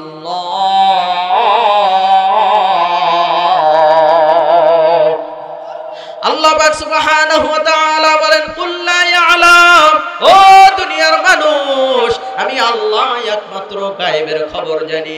আর আমি আল্লাহ কোনোদিন গায়েব হয়ে যাই না, আমি আল্লাহ কোনোদিন গায়েবের সমকক্ষ নই। আমি আল্লাহ তাআলা সব জায়গায়, আমি আল্লাহ তাআলা বান্দাদের জন্য সব সময় ক্ষমার জন্য রেডি হয়ে থাকি। সুতরাং যারা বলবে আমি আল্লাহ গায়েব হয়ে যাই, আমি আল্লাহ গায়েব হয়ে যাই, আমি আল্লাহ দূরে সরে যাই, এদের মতো ভণ্ড এবং এদের মতো শিরক এবং বিদআতকারী আর কেউ হইতে পারে না। ঠিক কিনা বলে? আল্লাহ পাক সুবহানাহু ওয়া তাআলা আরো এক জায়গায় বলেন আলিমুল গায়বি ওয়াশ শাহাদা, ওরে বান্দা গায়েবের খবর একমাত্র আমি জানি, তোমরা সাক্ষ্য দাও। আমি আল্লাহ পাক সুবহানাহু ওয়া তাআলা আমার নবীজিকে তখনই গায়েব জানাই যতক্ষণ পর্যন্ত আমি জিবরাইলকে না পাঠাইছি, ততক্ষণ পর্যন্ত আমার নবী কোনো বিষয়ের খবর জানে না। জোরে বলি সুবহানাল্লাহ। এই জন্য তাহিরি সাহেবকে বলে যেতে চাই এগুলো শিরকি বিদআতি কথা আমার বাংলার মুসলমানকে যদি শেখানো হয়, এমন একটা দিন আসবে বাংলার মুসলমানেরা এক হবে, এক হয়ে তোমাদের ভণ্ড পীর ভণ্ড বাবাদেরকে সাইজ করে জুতার পিটুনি দিয়ে এই দেশ থেকে বাহির করে দেবে। ঠিক কিনা বলে? সম্মানিত এলাকাবাসী, আমি বলেছিলাম গুনাহগার যুবক কার কাছে গিয়েছে? কার কাছে গিয়েছে? রাসূলের কাছে গিয়েছে। গুনাহগার যুবকের অপরাধ কি ছিল? চুরি করেছিল? ডাকাতি করেছিল? চুরিও করে নাই, ডাকাতিও করে নাই, তাহলে কি করেছে? জিনা করেছে। কার সঙ্গে? জোরে বলেন, কার সঙ্গে? জীবিত যুবতী নাকি মৃত যুবতী? মৃত যুবতীর সঙ্গে জিনা করেছে। এইবার আল্লাহর রাসূলের আনসার শুনে পাহাড়ে চলে গেছেন, আল্লাহকে সিজদায় পড়ে বলতেছেন আল্লাহ আপনি আমার একমাত্র আল্লাহ, আমি গুনাহ করেছি আমার মা দেখে নাই, আমি গুনাহ করেছি আমার বাবা দেখে নাই, আমি গুনাহ করেছি আমার পাড়া প্রতিবেশী দেখে নাই, আমি গুনাহ করেছি আমার বন্ধু দেখে নাই, আমি গুনাহ করেছি আমার ভাই বোন দেখে নাই, আল্লাহ একমাত্র তুমি দেখেছো। সুতরাং আল্লাহ তুমি যদি আজকে আমাকে তাড়াইয়া দাও তাহলে আমি কার কাছে ক্ষমা চাইবো? আমার জাহান্নামের আসামি হওয়া ছাড়া আর কোনো উপায় থাকবে না। এইবার যুবক যখন কান্নাকাটি করতেছেন, বলেন দেখি বান্দা তাহাজ্জুদের নামাজে বসে যদি আল্লাহর কাছে দোয়া করে, আল্লাহর কাছে ক্ষমা চায়, মা যদি না দেখে, বাবা যদি না দেখে, বন্ধু যদি না দেখে, একমাত্র কে দেখবেন আমাদেরকে? জোরে বলেন, কে দেখবেন? এই যুবক এইবার সাহাবীর কাছ থেকে ফেরত গিয়েছেন, আল্লাহর রাসূলের দরবার থেকেও চলে গিয়েছেন।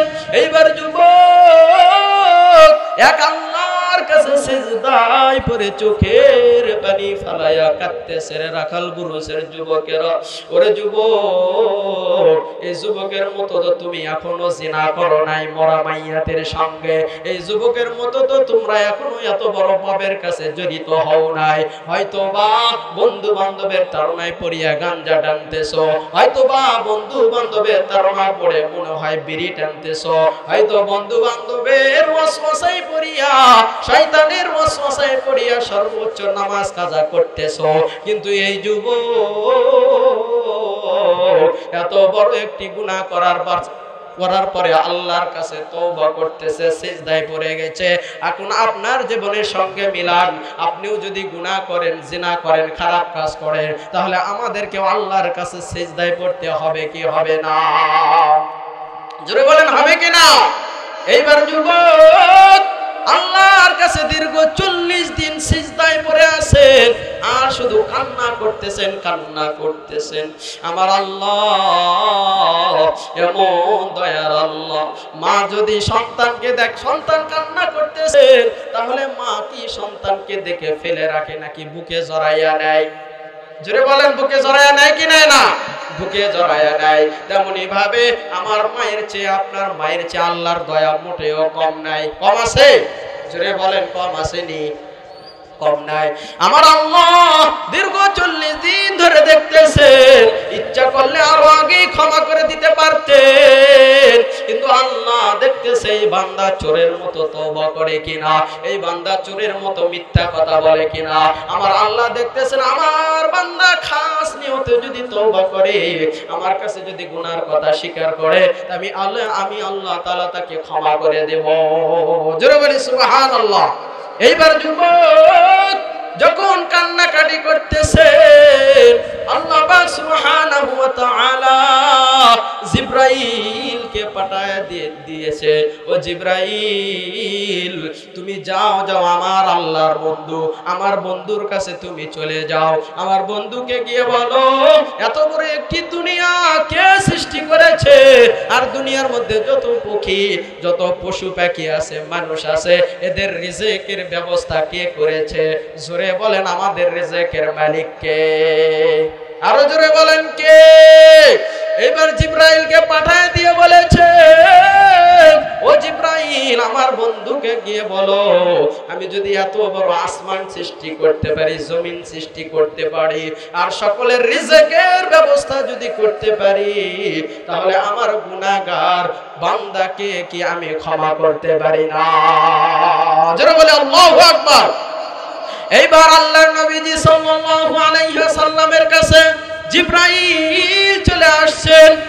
ও রাসূলুল্লাহ সাল্লাল্লাহু আলাইহি ওয়াসাল্লাম, আপনার কাছে একজন গুনাহগার উম্মত এসেছিল, আপনাকে মনের কথা খুলে বলেছিল, আপনি কি তাকে তাড়ায়া দিয়েছেন? রাসূলুল্লাহ সাল্লাল্লাহু আলাইহি ওয়াসাল্লাম বলতেছেন, ও জিবরাইল, আমি তাড়ায়া দেই নাই, তবে আমি বলেছি তুমি বড় অন্যায় করেছো, আসমান থেকে যখন ফয়সালা আসবে তখন আমি তোমাকে এর সমাধান দেব। এই কথা শুনে যুবক কান্না জড়িত কণ্ঠে নিয়ে কই যেন গেছে, ও জিবরাইল, আমি আর জানি না। এবার আল্লাহ পাক সুবহানাহু ওয়া তাআলার পক্ষ থেকে জিবরাইল যখন আসছেন, এবার জিবরাইল বলতেছেন, ইয়া রাসূলুল্লাহ, আমার আল্লাহ আমাকে পাঠায়া দিয়েছেন ওই গুনাহগার যুবককে আপনার নিকটে আইসা তাকে সুসংবাদ দেওয়ার জন্য যে আমার আল্লাহ তাকে গুনাহ থেকে মুক্ত করে ক্ষমা দান করেছে। জোরে বলেন সুবহানাল্লাহ। প্রিয় মুসলিয়ান ইকরাম, আল্লাহ কোরআনে বলেন, ইল্লা মান তাবা ওয়া আমানা ওয়া আমিলা আমালান সালিহা। ওরে বান্দা, গুনাহ করার পরে তুমি তওবা করেছো, এরপরে ওয়া আমানা, আমার উপর আবার ঈমান নিয়ে আসছো, ওয়া আমিলা আমালান সালিহা, আবার তুমি নেক আমল করেছো, ফাউলাইকা ইউবাদদিলুল্লাহু সাইয়্যাতিহিম হাসানাত। ওরে বান্দা, গুনাহর কথা যখন স্বীকার করেছো, নিজেকে যখন ছোট মনে করেছো, দেহ গটিটা যখন আমার দিকে ঝুঁকায়া দিয়েছো, নিজে যখন গোলাম বানায় আমার সিজদায় লুটে পড়েছো, আমি আল্লাহ তাআলা তোমার গুনাহকে maaf করে দিয়েছি। শুধু গুনাহ maaf করি নাই, ফাউলাইকা ইউবাদদিলুল্লাহু সাইয়্যাতিহিম হাসানাত, আমি আল্লাহ তাআলা তোমার সমস্ত গুনাহগুলোকে নেক দ্বারা পরিপূর্ণ করে দিয়েছি। আরেকবার জোরে বলি না সুবহানাল্লাহ। তাহলে রাখাল বুরুজের যুবকেরা আজকে এত সুন্দর আয়োজন করেছে, বলেন দেখি এখানে তো গানও দিতে পারতো, যাত্রা দিতে পারতো, তা না করে আমার প্রাণপ্রিয় বন্ধুবার মেহেদি ভাই আপনাদের কোরআনের মাহফিলের আয়োজন করেছেন। এই কোরআনের মাহফিল প্রত্যেক বছর থাকুক আর এই আমলটা জারি থাকুক। কারা কারা চান দুহাত টান টান করে আমার আল্লাহকে দেখায়া দেন। লিল্লাহে তাকবীর, লিল্লাহে তাকবীর। আল কোরআনের আলো, আল হাদিসের আলো, কোরআন আছে যেখানে, হাদিস আছে যেখানে, দেখি সকলে হাতগুলো উঠান।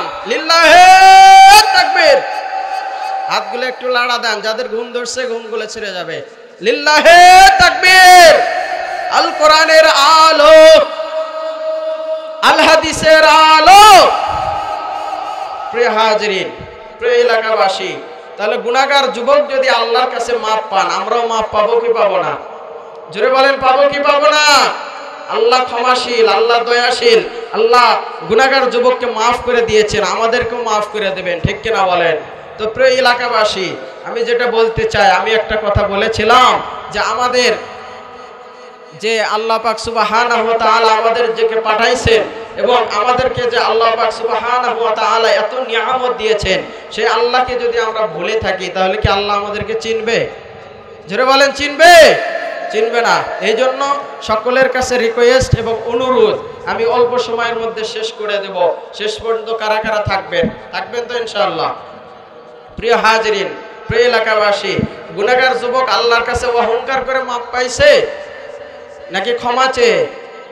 আপনি কি অহংকার করবেন নাকি ক্ষমা চাবেন? ক্ষমা কার কাছে চাবো?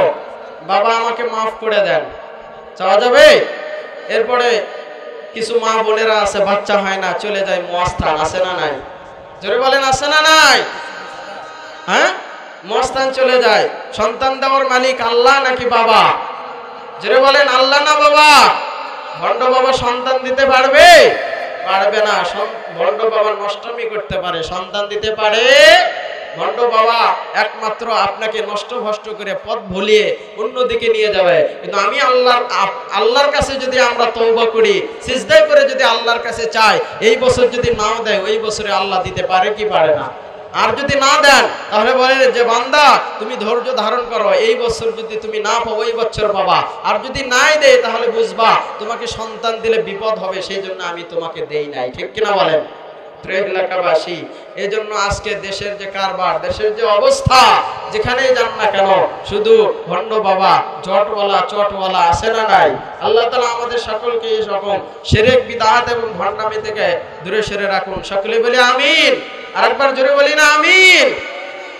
শোনো শোনো রাখাল বুরুজবাসী, শোনো দিয়া মন, শোনো শোনো রাখাল বুরুজবাসী, শোনো দিয়া মন, ভালো লাগলো আপনাদের এই মাহফিল আয়োজন, ভালো লাগলো আপনাদের এই মাহফিল আয়োজন।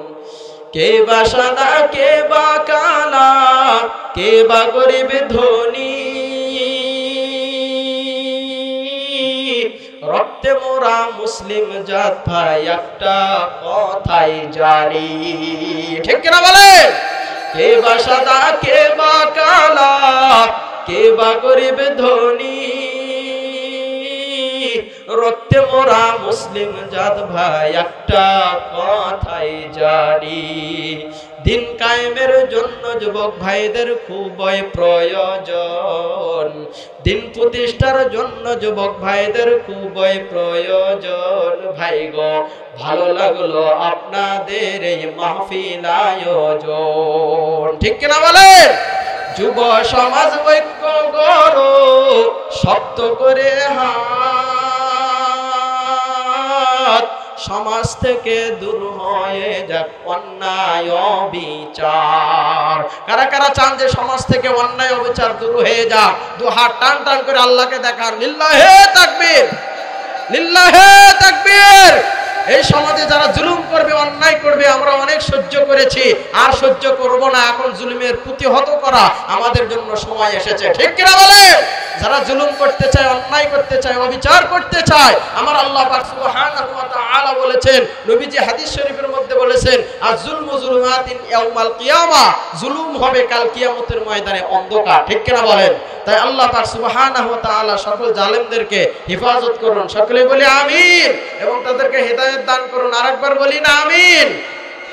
যুব সমাজ ঐক্য গড়ো, শক্ত করে হাত, সমাজ থেকে দূর হয়ে যাক অন্যায় বিচার, ঠিক কিনা বলেন? যুবক ভাইদের মাহফিলের জন্য খুবই প্রয়োজন, দিন কায়েমের জন্য যুবকদের খুবই প্রয়োজন। ভালো লাগলো আপনাদের এই মাহফিল আয়োজন, ভালো লাগলো আপনাদের এই মাহফিল আয়োজন। সকলে বলি আল্লাহু আকবার। ও রাখার বুলুজবাসী, ছোট্ট একটি ঘটনা বলে আপনাদের কাছ থেকে বিদায় নিতে চাই। অনুরোধ থাকবে, একটা মানুষ উঠবেন না, চাতক পাখির মতো ঘটনাটি শুনবেন, আর দিলটা গলিয়ে কোরআনের মাহফিলের জন্য আপনারা হাতটা বাড়ায়া দেবেন। আপনার হাতের ওসিলায় আমার আল্লাহ এই মাহফিলকে দিন দিন যতদিন থাকবো আমরা বেঁচে, ততদিন পর্যন্ত এখানে কোরআনের কথা চলবে কি চলবে না? হযরত আলী রাদিয়াল্লাহু তাআলা আনহু দীর্ঘদিন স্ত্রীকে ভালো কিছু খাওয়াইতে পারেন না। হযরত আলী রাদিয়াল্লাহু তাআলা আনহু দীর্ঘদিন হয়ে যায় স্ত্রীকে ভালো কিছু খাওয়াইতে পারেন না। এবার ফাতেমা রাদিয়াল্লাহু তাআলা আনহাকে বলেন, ও ফাতেমা, তোমার কি কিছুই খাইতে মন চায় না? ও ফাতেমা, তুমি তো আমাকে কিছুই বলো না, ঘটনাটা কি? এইবার ফাতেমা রাদিয়াল্লাহু তাআলা আনহা বলেন, প্রাণের স্বামী গো, আমি তো অন্য স্ত্রীর মতো না যে আমাকে শাড়ি দিতেই হবে, আমি তো অন্য স্ত্রীর মতো না যে আমাকে কানের দুল দিতেই হবে, আমি তো অন্য কোনো নারীর মতো না যে আমাকে অমুক জায়গায় ঘুরাইতে নিয়ে যাইতেই হবে। ও প্রাণের স্বামী গো, আপনার কাছে যে আমি কিছু খাইতে চাইবো, কিন্তু আপনার হাতের অবস্থা তো ভালো না, আপনার তো তেমন কোনো ইনকাম নাই, আপনার তো তেমন কোনো অর্থ নাই। ও প্রাণের স্বামী আমার, এই জন্য আমি আপনার কাছে কিছু চাই না। এবার আলী রাদিয়াল্লাহু তাআলা আনহু বলতেছেন, ও প্রাণের বিবি, আমার কাছে কিছুই নাই, কয়েকদিন থেকে কাজ তালাশ করতেছি, কাজও পাইতেছি না, কোথাও যে একটু টাকা নিয়ে আসবো এরকম কোনো ব্যবস্থা নাই। ও ফাতেমা, তোমার বাবার দেওয়া একটা চাদর বিবাহের সময় আমাকে হাদিয়া দিয়েছিল। ও প্রাণের বিবি, তুমিও দীর্ঘদিন ধরে না খেয়ে আসো, আমিও না খেয়ে আসি, আমাদের ছেলে মেয়েরাও না খেয়ে আসে। ও প্রাণের বিবি গো, যদি তুমি একটু চাদরটা দিতা, তাহলে চাদরটা বাজারে বিক্রি করে কিছু দিরহাম পাইলে আমি এগুলো দিয়ে খাবার নিয়ে আসতাম। আল্লাহু আকবার বলি। ও প্রাণের বিবি ফাতেমা, তুমি যদি কিছু না মনে করো, তাহলে তোমার চাদরটা আমি নিয়ে যাইতে চাই গো বিবি। এইবার ফাতেমা দুনিয়ার সাধারণ কোন বিবি না, সাধারণ দুনিয়ার কোন নারী না, তিনি জান্নাতি নারী, ঠিক কিনা বলেন? ফাতেমা রাদিয়াল্লাহু তাআলা আনহা স্বামীর কথা শুনে সঙ্গে সঙ্গে রাজি হয়ে গেছেন। তার কারণ আমার নবীজি বলেছেন, নেককার নারীর 4টি গুণ। কয়টি গুণ? জোরে বলেন, কয়টি? নেককার নারীর 4টি গুণ। 1 নাম্বার হলো স্বামী যেইটা বলে সঙ্গে সঙ্গে সেইটা করে, জোরে বলি সুবহানাল্লাহ। 2 নাম্বার হলো স্বামী বাজার থেকে এসেছে, মাঠ থেকে এসেছে, ঘাট থেকে এসেছে, অনেক পরিশ্রম করেছে, কষ্ট করেছে, অনেক যন্ত্রণা সহ্য করে স্ত্রীর জন্য 2 মুঠো খাবারের ব্যবস্থা করেছে, সন্তানের জন্য 2 মুঠো খাবারের ব্যবস্থা করেছে। এমন স্বামী ঘাম জড়িত শরীর নিয়ে, রক্ত ক্ষয় করে, মাথার ঘাম পায়ের মধ্যে ফেলে স্ত্রীদের জন্য খাবার নিয়ে আসে, সন্তানের জন্য খাবার নিয়ে আসে। আল্লাহর নবী বলেন, এমন স্বামী যখন ঘরের মধ্যে প্রবেশ করবে, নেককার স্ত্রী দৌড়ে এসে যদি স্বামীর ঘামগুলো মুছিয়ে দেয়, স্বামীকে কাছে বসিয়ে নেয়, স্বামীর সেবা যত্ন করে, আর যদি বলে প্রাণের স্বামী গো, সেই সকালে গোবিন্দগঞ্জ শহরে চলে গিয়ে তুমি কর্ম করেছো, না জানি তোমার কত কষ্ট হয়েছে, এই যে দেখো দেখো আমি কত সুন্দর সাজগোজ করে তোমার জন্য বসে আছি, যাতে করে তোমার সারা দিনের ক্লান্ত গুলো কষ্ট গুলো আমার চেহারা দেখার পরে মোচন হয়ে যায়, এই জন্য তোমাকে আনন্দ দেওয়ার জন্য আমি সুন্দরভাবে সেজে গুছে বসে আছি। জোরে বলি মারহাবা। কার স্ত্রী স্বামীকে তৃপ্তি দিতেছে, আনন্দ দিতেছে, স্বামীরও মন ভরে গেল, আহারে তাই তো সারাদিন কষ্ট করলাম কিন্তু আমার স্ত্রীটা তো অনেক ভালো, আমার স্ত্রী আমাকে অনেক ভালোবাসে, যাই হোক যা কষ্ট হোক না কেন আমার স্ত্রীর চেহারা দেখার পরে আমার মনটা ভালো হয়ে গেছে। ঠিক কিনা বলে? এটা হলো দ্বিতীয় নাম্বার গুণ। কয় নাম্বার? দ্বিতীয় নাম্বার গুণ।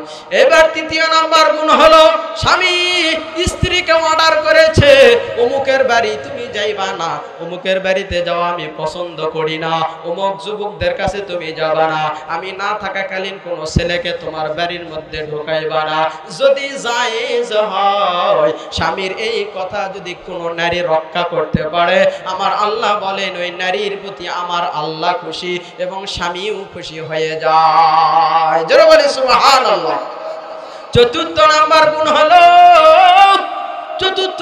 গুণ হলো স্বামী যেইটাকে ভালো বলে যদি জায়েজ হয় সাথে সাথে স্ত্রীও ওইটার প্রতি খুশি হয়ে যাবে। ঠিক কিনা বলেন? ওইটার প্রতি কি হয়ে যাবে?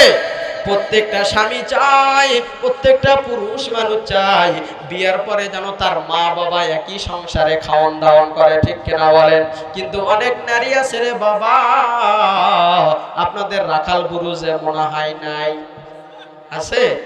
আপনাদের রাখাল বুরুজে আছে? মা বোনদেরকে অসম্মান করে কথা বলতেছি না, মা বোনদেরকে ছোট করে কথা বলতেছি না। ওরে মা তুমি তো ফাতেমার জাত, ওরে মা তুমি তো খাদিজার জাত, ওরে মা তুমি তো খাদিজার জাত, সুতরাং তোমার গুণ হবে ফাতেমা কেমন ভাবে চলাফেরা করেছে এবং খাদিজা রাদিয়াল্লাহু তাআলা আনহা কেমনে চলাফেরা করেছে, সুতরাং যেই নারী স্বামীর ভালোকে ভালো বলে চলাফেরা করবে আমার আল্লাহ বলেন ওই নারীকে আমি নেককার হিসাবে সার্টিফিকেট দিয়ে দেব। জোরে বলি সুবহানাল্লাহ। এইবার ফাতেমা রাদিয়াল্লাহু তাআলা আনহার থেকে চাদরটি নিয়ে চলে গেলেন। চলে যাওয়ার সময় আলী রাদিয়াল্লাহু তাআলা আনহু চাদরটি বিক্রি করার জন্য বসে আছেন। একজন বান্দা ফাতেমা রাদিয়াল্লাহু তাআলা আনহার স্বামী আলী রাদিয়াল্লাহু তাআলা আনহুকে বলতেছেন, ও আলী তুমি চাদর নিয়ে বসেছো, কয় টাকা নেবা? এবার আলী বলতেছেন বেশির দরকার নাই, 6 দিরহাম দিলেই আমি বিক্রি করে দেব। কয় দিরহাম? জোরে বলেন কয় দিরহাম? 6 দিরহাম দিলেই আমি বিক্রি করে দেব। আলী রাদিয়াল্লাহু তাআলা আনহু এবার 6 দিরহাম চাওয়ার পরে ওই বান্দা সঙ্গে সঙ্গে বলতেছে ঠিক আছে 6 দিরহাম আমি দিতেছি, চাদরটা আমাকে দিয়ে দাও, আমার পছন্দ হয়ে গেছে। তার কারণ আপনারা বলেন দেখি আপনাদের যে জিনিসটা খাইতে মন চায়, নিতে মন চায়, 10-20 টাকা যদি বেশিও কেউ চায়, এরপর আপনি বলেন জিনিসটা দেখে শান্তি, খায়া শান্তি, নিয়া শান্তি, 100 কেন আরো 100 যদি যোগ করে বেশি করে নাও, তারপরেও আমার ওই জিনিসটা লাগবে। ঠিক কিনা বলেন? এবার আলী রাদিয়াল্লাহু তাআলা আনহু বিক্রি করে চলে যাচ্ছেন। রাস্তার মধ্যে 6 জন ফকির এক এক করে 6 জন ফকির আলী রাদিয়াল্লাহু তাআলা আনহুকে ধরেছে। টাকা ছিল কয় টাকা? মাত্র 6 টাকা। ফকির ছিল কয়টা? আরো জোরে বলেন কয়টা? প্রথমে এক ফকির চেয়েছে, আল্লাহর নবীজির সাহাবী শিক্ষা পেয়েছেন ওয়া আম্মা সাইলা ফালা তানহার, যখন কোনো ভিখারি আসবে, সায়েলকারী আসবে, ফিরে দেওয়া যাবে না। ঠিক কিনা বলেন? ধমক দেওয়া যাবে না। কোরআনের আয়াত মনে হয়ে গেছে। আলী রাদিয়াল্লাহু তাআলা আনহু 1 দিরহাম দিয়ে দিয়েছে। আবার একটু সামনে গেছে, আবার এক ফকির এসে বলতেছে, ও আলী দীর্ঘ কয়েকদিন যাবত না খেয়ে আসি রে বাবা, তুমি তো নবীজির জামাই, তুমি তো ফাতেমার স্বামী, আমাকে কিছু দান করে দাও। আবার আরেকজনকে 1 টাকা দিয়েছে, 2 টাকা চলে গেল। আরেকটু সামনে যাইতেছে বাজার করার জন্য, ফাতেমার জন্য কিছু মন প্রাণ খুলে খাবার নিয়ে আসবে। এইদিকে আবার একজন ফকির এসে বলতেছে, আলী তোমার পকেটে মনে হয় কিছু টাকা আছে রে বাবা, আমাকে কিছু টাকা দিয়ে দিলে আমি পেট ভরে একটু খাইতে পারি। এইবার আলী রাদিয়াল্লাহু তাআলা আনহু 4 টাকার মধ্য থেকে 3 টাকা আবার 1 টাকা দিয়ে 3টা ফকিরকে বিদায় করলো।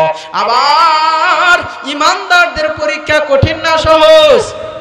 জোরে বলেন কঠিন না সহজ? আলীর ইমানের পরীক্ষা কে নিতেছে? আমার আল্লাহ দেখতেছে। ওরে আলী, তোমার নিজের পেটের ক্ষুধা আগে দূর করো নাকি পরের ক্ষুধা দূর করো? আর তোমার ইমানের দৌড় কত দূর আজকে আমি সেটাই দেখে ছাড়বো, ঠিক কিনা বলেন? এইবার আলী রাদিয়াল্লাহু তাআলা আনহুর 3 টাকা শেষ, আর মাত্র 3 দিরহাম আছে। আবার সামনে আগায় গিয়েছেন, আরো একজন ফকিরের সঙ্গে দেখা। এই ফকিরও বলতেছে, বাবা আজকে দীর্ঘ 3 দিন ধরে না খেয়ে আছি, আমাকে কিছু টাকা দাও, বা তোমার কাছে খাবার থাকলে দাও। আবার 1 টাকা বের করে দিয়েছে। আরো একটু সামনে যাচ্ছে, বাজার নিকটবর্তী এসে যাচ্ছে। এমন ভাবে 1 টাকা থেকে শুরু করে 6 টাকা অর্থাৎ 6 দিরহাম পকেটের মধ্যে ছিল, সবগুলো শেষ। সবগুলো কি? জোরে বলেন না, সবগুলো কি শেষ? আমরা হইলে ভাবতাম, আরে এখন কি হবে, আমার স্ত্রী তো আমার 12টা বাজাইবে, যে নিজেই পাও না আবার মানুষকে দিতে গেছো, ঠিক কিনা বলেন? বলতো কিনা? নিজেই খাইতে পাও না মানুষকে দিতে গেছো। এইবার আলী রাদিয়াল্লাহু তাআলা আনহু যদিও টাকা দান করতে কোনো দ্বিধাবোধ করেন নাই, তবে মনের ভিতর একটু খটকা লেগেছে। আহারে, আমার প্রাণের বিবিকে এখন আমি কি খাওয়াইবো, আমার সন্তানদেরকে কি খাওয়াইবো? 6 দিরহামই তো আমি দিয়ে দিলাম। এইবার আলী রাদিয়াল্লাহু তাআলা আনহু মন ভার করে একটু বাড়ির দিকে যাইতেছেন। এইবার হঠাৎ করে একজন হুষ্টপুষ্ট যুবক মাথার মধ্যে পাগড়ি লাগাইয়া সুন্দর একটা জুব্বা পরিহিত অবস্থায় এমন সুন্দর একটি উট নিয়ে আসছে। উট নিয়ে এসে বলতেছে, ও আলী, তোমার কাছে আমি এই উটটা বিক্রি করতে চাই। জোরে বলে আল্লাহু আকবার। এবার আলী রাদিয়াল্লাহু তাআলা আনহু বলেন, বেটা আমার সঙ্গে ফাজলামি করো, আমার কাছে কোনো টাকা নাই, আমার কাছে কোনো অর্থ নাই, তুমি বাজারে উট নিয়ে যাও, তোমার উট বিক্রি হয়ে যাবে, ঠিক কিনা বলেন? আলী রাদিয়াল্লাহু তাআলা আনহু বলেন, আমার কাছে 1 টাকাও নেই, কেমনে নিব, কেমনে এটা সম্ভব, তুমি এখান থেকে যাও। এইবার ওই ভাই বলতেছে, ওরে আলী,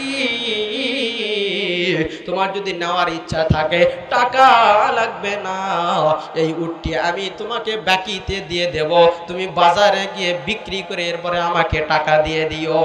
আল্লাহু আকবার বলেন। এবার আলী রাদিয়াল্লাহু তাআলা আনহু সুযোগ পাইলেন, আহারে কথা তো ঠিক, যদি বাকি দেয় তাহলে তো নেওয়া যায়, তার কারণ আমার কাছে তো নগদ কোনো টাকা নাই। তবে উট দেনেওয়ালা ব্যক্তিকে বলতেছেন, ওরে ভাই, উট বেচতে আসছেন, তাহলে কয় টাকা দেব? দাম দর করা দরকার আছে না নাই? আমি যে বিক্রি করে আসবো বাজারে, বিক্রি করে আপনাকে কয় টাকা দেব, এটা দরকার আছে না নাই? এইবার ওই ব্যক্তিকে বলতেছেন, ওরে ভাই কয় টাকা নিবা আমাকে খুলে বলো। ওই ব্যক্তি বলতেছে, আমাকে 140 দিরহাম দিতে হবে। কয় দিরহাম? জোরে বলেন, কয় দিরহাম? 140 দিরহাম। এবার আলী রাদিয়াল্লাহু তাআলা একবার উটের দিকে তাকায়, আর একবার ওই ব্যক্তির দিকে তাকায়। কিরে, মানুষও তো সুন্দর, উটও দেখি অনেক সুন্দর, চিল্লায় বলে আল্লাহু আকবার। মানুষও সুন্দর, উটও সুন্দর, ঘটনাটা কি? এই উট মাত্র 140 দিরহাম কেন? আমি যদি বাজারে নিয়ে যাই, এক বাক্যে 200 দিরহাম বেচা হবে, ঠিক কিনা বলেন? আলী রাদিয়াল্লাহু তাআলা আনহু এবার বাজারের দিকে রওনা হয়ে বাজারে যখন দাঁড়াইছে উট বিক্রি করার জন্য, প্রথমে দাঁড়াইয়া এক ব্যক্তি এসে জিজ্ঞাসা করতেছে, ওরে ভাই, এই উটটি আমার পছন্দ হয়েছে, অনেক হুষ্টপুষ্ট উট, অনেক সুন্দর উট, কয় টাকা নেবেন আর কত হলে ছাড়বেন, তাড়াতাড়ি বলেন। এইবার আলীও বলতেছে, ওরে ভাই, আমারও তাড়া আছে, আমিও তাড়াতাড়ি যাব, আপনিই বলেন কয় দিরহাম দেবেন। এইবার আলী রাদিয়াল্লাহু তাআলা আনহুর প্রশ্ন শুনে ওই বান্দা বলতেছেন, তুমি যদি দাম এবং দরাদরি না করো তাহলে আমি আপনার উটটা 200 দিরহাম দিয়ে দিব। জোরে বলি সুবহানাল্লাহ। তাহলে উট নিচে কত দিয়া? 140 দিরহাম। কয় দিরহাম? 140 দিরহাম। আর বেচতেছে কত দিয়া? আর ওই বিক্রি করছে কত দিয়া? 200 দিরহাম দিয়া।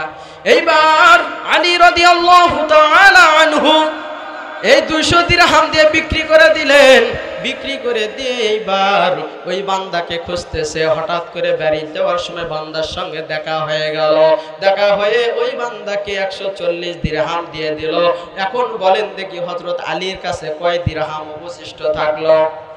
কত দিরহাম? তাহলে দান করেছেন কয় দিরহাম? 6 10 60 মিলছে কি মিলে নাই? একে হয় 10, 6 10 60, চিল্লায় বলি মারহাবা।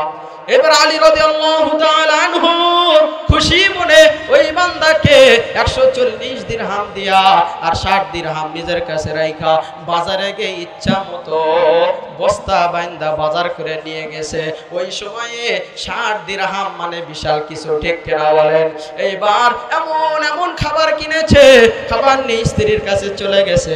খাবার দেখে স্ত্রী বলতেছে, প্রাণের স্বামী আমার, তোমাকে মাত্র একটা চাদর দিয়েছি, একটা চাদর দিয়ে এতগুলো খাবার তুমি কই পেয়েছো? জোরে বলে আল্লাহু আকবার। তার মানে যাচাই করতেছে আমার স্বামী কি হারাম কোনো পন্থায় কোনো কিছু নিয়ে এসেছে, তার কারণ তার কাছে তো অর্থ ছিল না।